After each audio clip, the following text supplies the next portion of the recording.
Hi, I'm Chris Roberts. Ever since I saw Star Wars as a wide-eyed 8-year-old, I dreamt of being a hotshot pilot saving the galaxy or a lovable rogue making my way across the cosmos. It inspired me to make Wing Commander and has influenced everything I've done since then.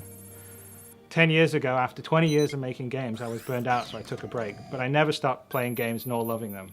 And now, I'm ready to come back, and I'd like to show you something I've been working on. But I don't want to build any old game. I want to build a universe. I want to build a game I always wanted to build, but I didn't have the tools to do until now. One that you can fly off a carrier fighting a heroic war on the front lines, but also one that you can muster out and find your own fortune in the stars wherever your spaceship takes you. I want to be able to share this experience with my friends and fight against real opponents in space, not just AI. And I want this to be as good or better than any other game out there. And I want to actively push the boundaries of what you can do in a game. None of this would have been even possible 2 years ago. But with Moore's Law driving PC performance and cost and the gaming community embracing talented developers via crowdfunding, I believe it is possible today. I've never been accused of having a small vision. And so I thought it was best if I share my ambition with you visually. I'm pretty excited by how it's joined out. So why don't you come join me for a sneak peek?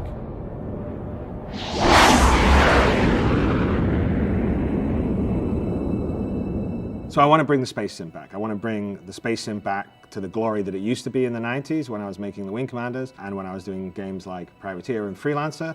But I want to utilize today's technology. I want to have the power of a cutting-edge PC with a GPU that can push millions of polys, connected to the broadband where you can play with thousands or hundreds of thousands or even millions of other people around the world in a sort of shared immersive experience. And now I think with Star Citizen I really can deliver that. We're going for something that's a little bit different than, say, a traditional MMO, and obviously different than just a single player game. What we're calling is a shared persistent experience. It is actually a combination of the single player experience and the multiplayer experience. Every player in the Star Citizen game is in the same universe. We don't have different shards or worlds, and you have a life, you have a character, you have multiple characters, they have multiple ships, so you have a bigger goal. You're basically going about making your name and fortune in the galaxy.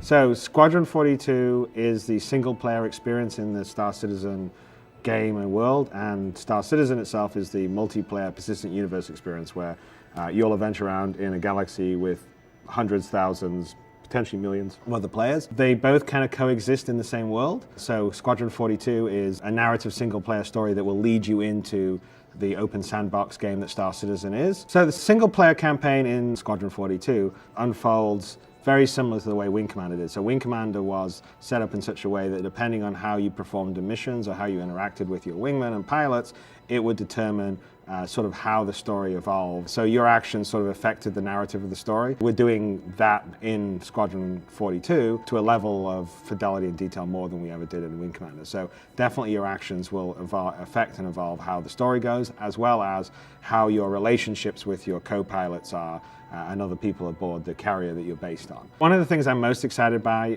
on Squadron 42, and one of the things that we're sort of adding to the lexicon of the Wing Commander experience, is that we're enabling cooperative multiplayer in the single player experience. So as long as you're connected online, your friends, say in your friends list that are, you know in the community, you interact with on our website, they can drop in to your game if you want them to and play the roles of the wingman and the missions you're taking and help you achieve your goals and missions. But I just think it adds a whole new dynamic to the narrative in a game like Squadron 42. So I think it'll be a really cool feature. If you like Wing Commander as a single player experience, Squadron 42 is like the next generation of that. The ambition and the scope of Star Citizen makes it pretty unique in the fact that I think we're starting with at least 100 star systems, and each star system can have multiple planets. Each planet can have multiple landing locations, and all of that sort of rendered and built in a completely sort of high fidelity first person viewpoint. So when we're down on the planet, we're running around in first person. We can go into the bar and we see other players or AI characters,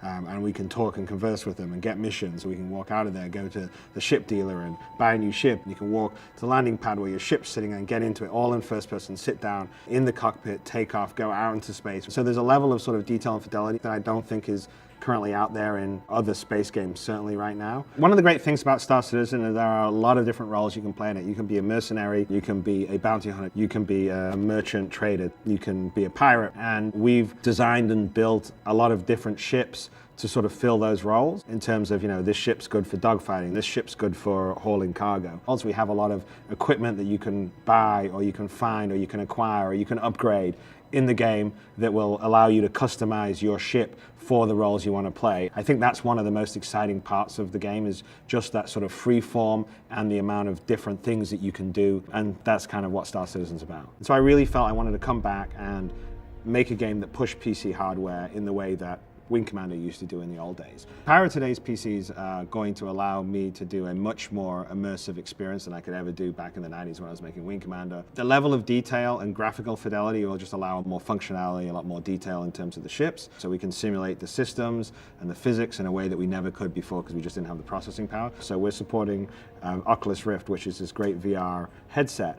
That's the sort of stuff that you just don't see happen frequently sort of in the console world. PC is in my DNA. I think it's the most interesting platform because it's always evolving, it's always challenging you, and it's going to allow us in 3 or 4 or 5 years' time to do totally different things with Star Citizen, because the hardware will move along and we can push it even further. If you love space sims, you love PCs, and you feel like this kind of game needs to happen more often, by backing now you're helping it happen. But more importantly to that, if you've ever wondered how games are made, what's happening, by doing it now, you're going to participate in that, you're going to see it. We have multiple updates on our dedicated site, the robertspaceindustries.com site, where we're describing what we're doing this week, how we built this ship, how we built this character, what our thinking is on this game mechanic or that game mechanic. So it's a real sort of insiders, behind the scenes view of the game development process. On top of that, beyond all this stuff I've talked about, we're going to be releasing parts of the game, modules of the game along the way. We're going to release the Hangar module that is in August of 2013,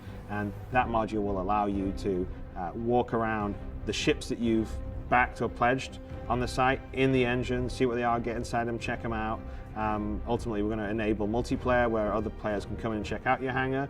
You can customize your hangar. This is where you'll be able to customize your ships eventually. And then in December, we're going to have the dogfighting module, which will be just standalone dogfighting in space. You can take the ships you have in your hangar and fight against other players, sort of more traditional deathmatch, matchmaking, or against AI, and you can practice and hone your dogfighting skills and give us valuable feedback in the balancing of the ships and the weapons. We can see how many players in one area is fun. So if you want to be playing parts of the game, seeing how the game is developed, having your voice heard and having your feedback, then you should join now rather than wait.